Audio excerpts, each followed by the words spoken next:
Hello, this is Mama Kitty. I'm here with the wonderful Andrew Gray. Hello. We're currently at Authors After Dark in Charlotte, and since we haven't seen each other in so long, we decided we were going to do an interview together. So we're going to get right to it. Andrew, can you tell us a little bit about your newest release? Well, my newest release, released on the 15th of August, is Upside Down. It's an intrigue, adventure. It's got lots of action. It's hot. Of course. And it's the follow-up to Inside Out. And Dirk Haber agreed to do the cover. So the cover is just as hot as the book. It really is. He let me get a peek, and it's gorgeous. So, what's the hardest part about writing books for you? The middle. The middle. I call it the dreaded middle. You get the idea, you start the book, and then you get about halfway through the middle, and you've got to make all those final decisions. And that 20,000 to 35,000 word space in the book is the hardest part. Once you get past that, the decisions are made and you can finish the story.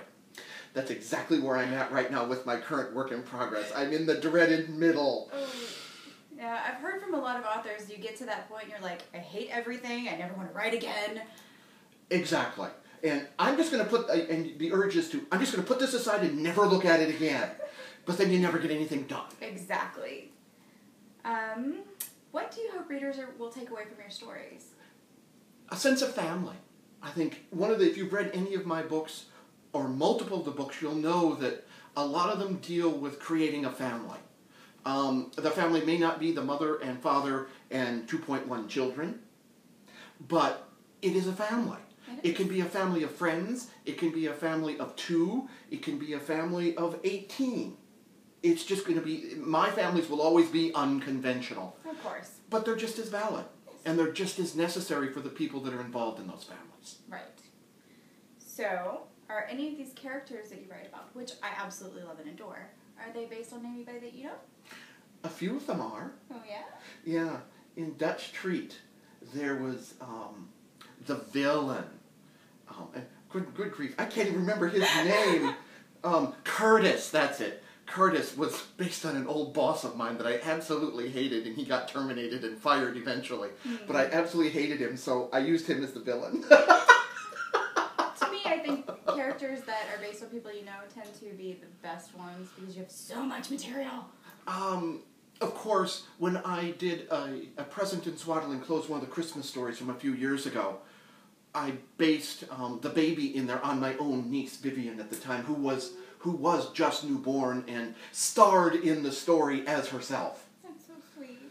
And my sister, for that story, had asked me to be the guardian if anything happened to her, and of course that freaked me the hell out. So I had to write about it. Of course. That's very sweet, though. And now she can say, look, I have this book written about me. You can't read it, but it's fine. You can't read it yet, but it's there. I'm only 3.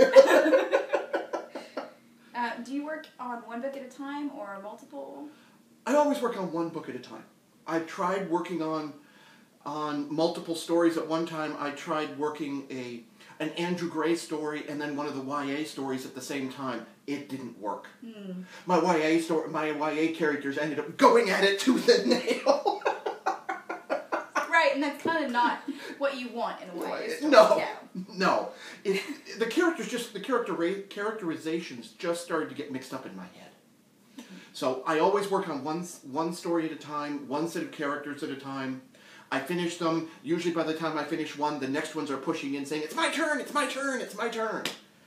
Which is, unfortunately, it's happening right now. I've still got about 10 days to go on this YA story because they always take longer. Mm-hmm. They're the hardest of all the stories I write. They are the hardest to write. So I've probably got another 10 days on it. I'll be glad when it's done. Mm-hmm. But the other characters, because of Authors After Dark, and then a vacation last week with my folks, it's just taking longer to finish this one. Right. And so the next set of characters are saying, get out of, make some room, make some room. Gotta love it. So when you're not writing, how do you relax? I garden. You garden? I garden. I'm gonna have to get some tips from you. You will have to look on my Facebook page, and if you want, you can join my Facebook fan group, All the Way with Andrew Gray. And I've posted a number of pictures in the groups on my Facebook page of my garden. I have 6/10 of an acre, so I have the front yard, which is landscaped, the backyard, which is landscaped, and then because the house is old, there was the old driveway, sort of the carriage drive, which has been turned into a formal garden with a fountain and wonderful plantings. So I have pictures of all of that on the Facebook page. Oh yes, I'm going to look. That sounds very lovely. I've been working on it for 11 years. It's what I do. There's nothing other than writing. I'm happiest when I'm up to my armpits in dirt.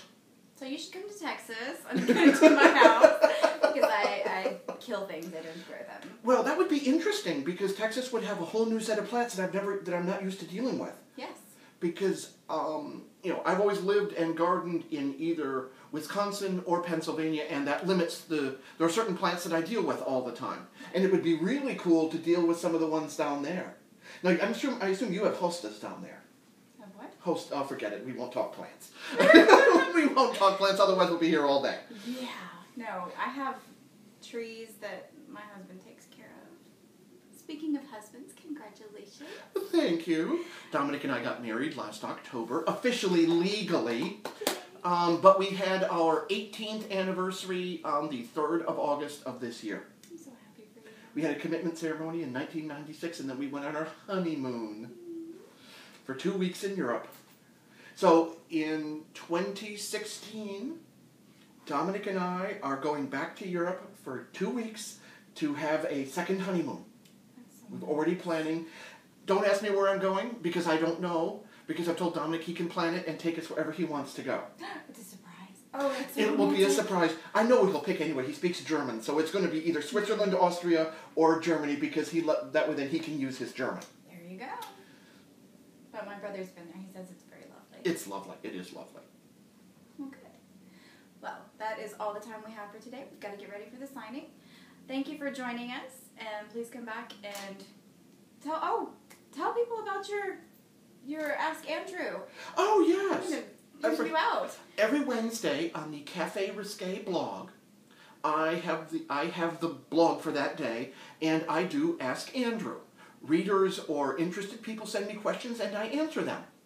So we've talked about everything from coaxing your partner into a little more something relationship, as she put it, to butt sex. As you do. As I do. So, stop by So Cafe stop by. Risque, Look ask at- Andrew. And send a question. Yes. I'd love to answer your question. Have a great day. Bye.